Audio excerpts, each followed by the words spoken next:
పరిశ్రమల కాలుష్యం ఉంది, వాహనాల కాలుష్యం ఉంది, ఎన్నో రకాల పొల్యూషన్స్ ఉన్నాయి. వీటిని తగ్గించడము లేకుండా చేయడము, తద్వారా ఒక నెట్ జీరో సిటీ లాగా కాలుష్య రహిత నగరంగా మార్చాలి అని అంటే దీన్ని క్యూర్ చేయాల్సిందే. ఈరోజు ఢిల్లీ, ముంబై, చెన్నై, బెంగళూరు నగరాలను మనం చూస్తున్నాం.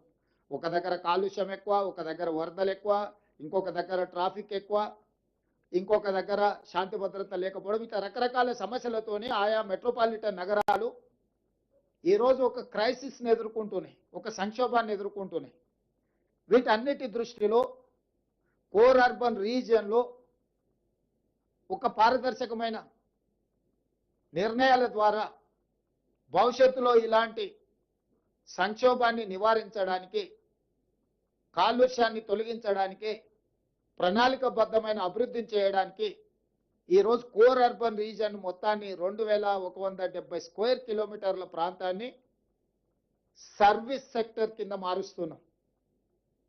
ఈ ప్రాంతంలో ఉండే జీసీసీలు కావచ్చు, ఐటీ కంపెనీలు కావచ్చు, ఇతర ప్రభుత్వ రంగ సంస్థలు కావచ్చు, ప్రైవేట్ రంగ సంస్థలు కావచ్చు, కాలుష్యాన్ని వెదజల్లే పరిశ్రమలన్నిటిని కూడా బయటికి తరలించడం ద్వారా, చెరువులను, కుంటలను, నాలాలను ప్రక్షాళన చేయడం ద్వారా అత్యధిక వర్షం వచ్చినప్పుడు రోడ్ల మీద, కాలనీలలో నీటి వరదల సమస్యల్ని తగ్గించడానికి ఈ కోర్ అర్బన్ రీజియన్ని ఒక యూనిట్గా ట్రీట్ చేస్తున్నాం. దీంట్లో అభివృద్ధిలో భాగంగా మెట్రో రైలు విస్తరణ కావచ్చు, మూసీ రివర్ డెవలప్మెంట్ కావచ్చు, ఫ్లైఓవర్స్ కావచ్చు, రోడ్ల విస్తరణ కావచ్చు, కాలుష్య పరిశ్రమలను తొలగించడం కావచ్చు, ఇట్లా అన్ని రకాల అంశాలను ఆ కోర్ అర్బన్ రీజియన్ ఎకానమీలో అభివృద్ధిలో భాగంగా అక్కడ డిఫైన్ చేసి కోర్ అర్బన్ రీజియన్ని మనము ఈరోజు ఒక ప్రణాళిక తయారు చేస్తున్నాం.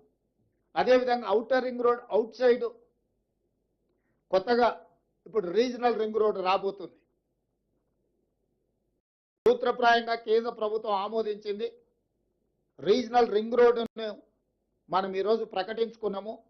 ఔటర్ రింగ్ రోడ్డు 162 కిలోమీటర్లు ఉంటే నగరం చుట్టూతా ఒక అభివృద్ధి వలయంగా, రీజనల్ రింగ్ రోడ్డు దాదాపుగా ఒక 360 కిలోమీటర్లతోని రెండవ మణిహారాన్ని తెలంగాణకు మనం ఈరోజు తయారు చేసుకుంటున్నాం.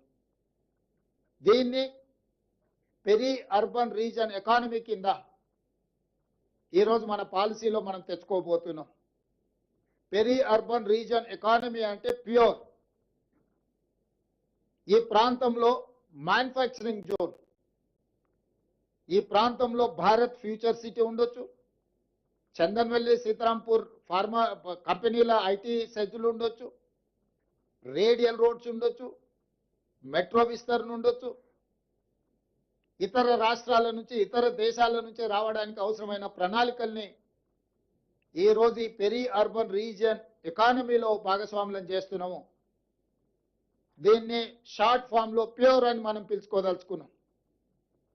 ఈ ప్యూర్కి Bengaluru to Hyderabad, Hyderabad to Amaravati, Amaravati to Chennai greenfield హైవేలతో పాటు బుల్లెట్ ట్రైన్లు కూడా ఈరోజు మన కేంద్ర ప్రభుత్వాన్ని సూత్రప్రాయంగా ఒప్పింపజేయడం జరిగింది.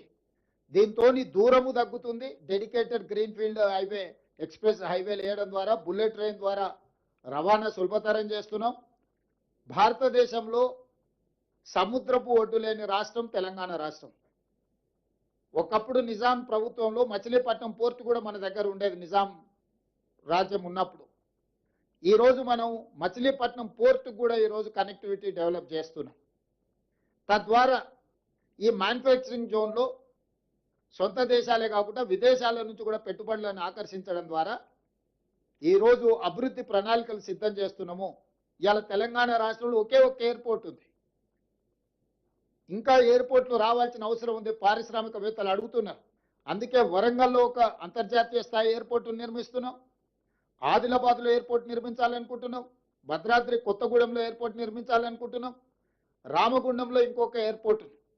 అంటే రాబోయే రోజుల్లో తెలంగాణ రాష్ట్రానికి అదనంగా 4 కొత్తగా ఎయిర్పోర్టులు మనం తెస్తున్నాము. ఏ రాష్ట్రమైనా అభివృద్ధి చెందాలి అంటే ఆ రాష్ట్రానికి సులభతరమైన రవాణా వెసులుబాటు ఉండాలి. దానికోసం ఇతర రాష్ట్రాల నుంచి గ్రీన్ఫీల్డ్ ఎక్స్ప్రెస్ హైవేలు నిర్మిస్తున్నాం. ఇతర రాష్ట్రాల నుంచి బుల్లెట్ ట్రైన్లను నిర్మిస్తున్నాం. ఇతర దేశాల నుంచి ఉత్పత్తి చేసిన